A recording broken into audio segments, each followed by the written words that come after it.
संघर्ष में एक तरफ इजराइल की सेना है और दूसरी तरफ है हमास जो फिलिस्तीन के पक्ष में है। इस संघर्ष को लेकर दुनिया के देश भी अलग अलग गुटों में बंट गए हैं। इजराइल और फिलिस्तीन के बीच इस संघर्ष की शुरुआत प्रथम विश्व युद्ध के समय हुई थी। ओटोमन यानी उस्मानी साम्राज्य की हार के बाद ब्रिटेन ने फिलिस्तीन पर कब्जा हासिल कर लिया था। फिलिस्तीनी में यहूदी अल्पसंख्यक थे जबकि अरब बहुसंख्यक थे। अंतर्राष्ट्रीय समुदाय ने ब्रिटेन को फिलिस्तीन में यहूदी मदरलैंड बनाने का काम सौंपा था। ब्रिटिश शासन ने बाल्फोर घोषणा की जिसमें फिलिस्तीन में यहूदियों के लिए एक अलग राज्य बनाने के लिए अपना समर्थन देने का संकेत दिया। इसमें कहा गया ऐसा कुछ भी नहीं किया जाएगा जो यहाँ मौजूद गैर यहूदी समुदायों के नागरिकों और धार्मिक अधिकारों के खिलाफ हो। 1922 से 1947 तक पूर्वी और मध्य यूरोप से यहूदियों का पलायन बढ़ गया क्योंकि युद्ध और फिर द्वितीय विश्व युद्ध के दौरान यहूदियों को उत्पीड़न और अत्याचारों का सामना करना पड़ा। फिलिस्तीन के लोग शुरू से ही यहूदियों को बसाने के खिलाफ थे। 1929 में हेब्रोन नरहंसार में बहुत सारे यहूदी मारे गए थे। यह दंगा यहूदियों के बचने के खिलाफ हुए फिलिस्तीनी दंगों का एक हिस्सा था। फिलिस्तीनी में जैसे जैसे यहूदी बढ़ते गए कई फिलिस्तीनी विस्थापित होते गए और यहीं से दोनों के बीच हिंसा और संघर्ष की शुरुआत हुई। 1947 में संयुक्त राष्ट्र ने फिलिस्तीन को यहूदी और अरबों के लिए दो अलग अलग राष्ट्र में बांटने का प्रस्ताव पास किया।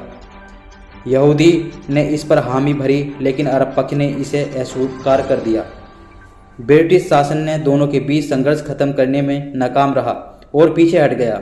उधर यहूदी ने इजराइल की स्थापना की घोषणा कर दी। संयुक्त राष्ट्र महासभा ने तत्कालीन फिलिस्तीन को स्वतंत्र अरब और यहूदी राज्यों में विभाजित करने का जो प्रस्ताव पारित किया उसे अरब नेताओं ने खारिज कर दिया था। 14 मई 1948 को यहूदी नेतृत्व ने एक नए राष्ट्र की स्थापना की घोषणा की और इस तरह इजराइल अस्तित्व में आया। इसी साल कई अरब देशों ने इजराइल पर हमला बोल दिया।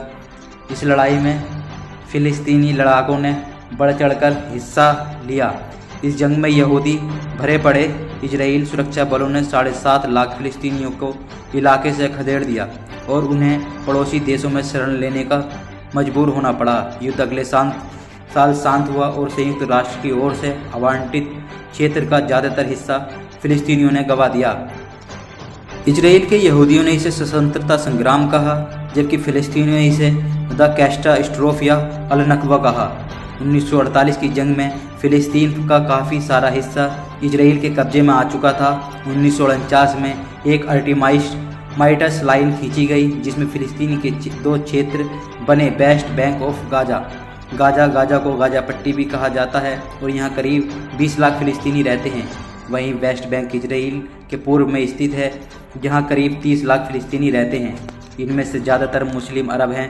वेस्ट बैंक में कई यहूदी पवित्र स्थल हैं जहाँ हर साल हजारों तीर्थयात्री आते हैं।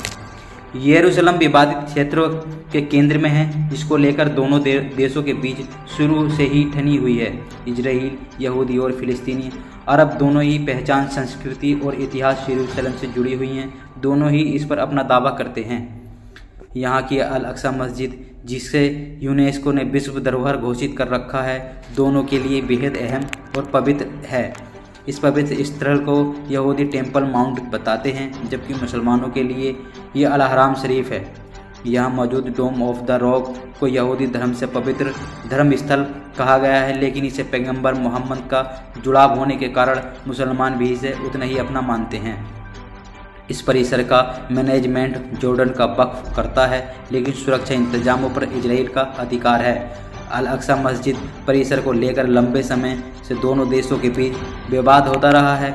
2 साल पहले 2021 में 11 दिनों तक खूनी संघर्ष हुआ था जिसमें कई जानें गई थी। यहाँ मुस्लिम समाज नमाज पढ़ सकते हैं लेकिन गैर मुस्लिम को यह केवल एंट्री मिलती है लेकिन इबादत करने पर पाबंदी लगी है। पिछले दिनों यहूदी फसल उत्सव सुक्कोट के दौरान यहूदी और इजरायली कार्यकर्ताओं ने यहाँ का दौरा किया था तो हमास ने इसकी निंदा की थी। हमास का आरोप था कि यहूदियों ने यथास्थिति समझौते का उल्लंघन कर यहाँ 1970 के दशक में फिलिस्तीन ने अपने हक के लिए आवाज़ें उठाना शुरू की। यासिर अराफात की अगुवाई वाले फतह जैसे संगठनों ने फ़िलिस्तीनी लिबरेशन ऑर्गेनाइजेशन बनाकर इसका नेतृत्व किया। इजराइल पर हमले भी किए। करीब 2 दशक तक रहकर लड़ाइयाँ चलती रहीं। 1993 में PLO और इजराइल के बीच आस्तो शांति समझौता हुआ। दोनों ने एक दूसरे से शांति वादा किया। इसी बीच 1987 में फ़िलिस्तीनी विद्रोह के दौरान हमास यानी हरकत अल मुकावामा अल इस्लामिया का उभार हुआ। इसकी स्थापना की शेख अहमद यासीन ने, जो 12 साल की उम्र से ही व्हील चेयर पर रहा। 1 साल बाद हमास ने अपना चार्टर पब्लिश किया, जिसमें इजराइल को मिटाकर फ़िलिस्तीन में एक इस्लामी समाज की स्थापना की कसम खाई। इजराइल और फतह के बीच हुए आस्तो शांति समझौते की हमास ने निंदा की। 1997 में अमेरिका ने हमास को आतंकी संगठन घोषित कर दिया, जिसे ब्रिटेन और अन्य देशों ने भी स्वीकृति दे दी। 2000 के दशक की शुरुआत से दूसरे इंतिफादा के दौरान हमास का आंदोलन हिंसक होता चला गया। 2005 में गाजा पट्टी पर इजराइल के अधिकार छोड़ने के बाद हमास ने उस पर कब्जा कर लिया। 15 सदस्य वाले पोलित ब्यूरो के माध्यम से संचालित होने वाले हमास के मुखिया अभी इस्माइल हनीयेह हैं। बताया जाता है कि ये वे कतर की राजधानी दोहा से इनकी कमान संभालते हैं। इसके मिलिट्री विंग की कमान मारवान ईसा और मोहम्मद दाइफ के पास है। फंडिंग की बात करें तो ईरान इस वक्त हमास का सबसे बड़ा मददगार है, जिस पर हर साल करीब $100 मिलियन की मदद करने के आरोप लगते हैं। ताज़ा संघर्ष के लिए ईरान पर हमास को उकसाने के आरोप लग रहे हैं। ब्लूमबर्ग की रिपोर्ट के अनुसार ईरान में हुई कई बैठकों के बाद हमास ने इजराइल पर हमला किया। इजराइल को ख़त्म कर हमास नया फ़िलिस्तीन बनाना चाहता है। वो पूरे इलाके को फ़िलिस्तीन घोषित कर यहाँ इस्लामी साम्राज्य की स्थापना करना चाहता है। दूसरी ओर इजराइल ने हमले के बाद हमास को पूरी तरह ख़त्म करने का संकल्प लिया है। संयुक्त सशस्त्र सेना इजराइल रक्षा बल IDF के जवान जवाबी कार्रवाई में लगे हैं। इजराइल और फ़िलिस्तीन के चरमपंथी संगठन हमास के बीच छिड़े युद्ध में केवल एक ही विजेता होगा। ये ना तो इजराइल होगा और ना ही हमास। पढ़ते हुए अजीब लग रहा है, लेकिन एक्सपर्ट का यही मानना है। कुछ एक्सपर्ट का कहना है कि इजराइल पर अचानक हुए हमले में ईरान का हाथ हो सकता है। ईरान के नेताओं ने हमले पर प्रोत्साहन और समर्थन के साथ प्रतिक्रिया भी व्यक्त की है। उनका दावा है कि हालिया जंग के पीछे ईरान है और वो अपने मंसूबे में कामयाब होता दिख रहा है। डेनवर यूनिवर्सिटी के कोरबेल स्कूल ऑफ इंटरनेशनल स्टडीज़ में रिसर्च एरोन पिलकिंगटन ने अपने आर्टिकल में लिखा है, मध्य पूर्व की राजनीति और सुरक्षा के एक विश्लेषक के रूप में मेरा मानना है कि दोनों पक्षों के हज़ारों लोग पीड़ित होंगे, लेकिन जब धुआं शांत हो जाएगा तो केवल एक ही देश के हित पूरे होंगे और वो देश है ईरान। युद्ध से कम 3 संभावित परिणाम हैं और सभी ईरान के पक्ष में हैं। पहला, इजराइल की कठोर प्रतिक्रिया सऊदी अरब और अन्य देशों के अमेरिका समर्थित प्रयासों से अलग कर सकती है।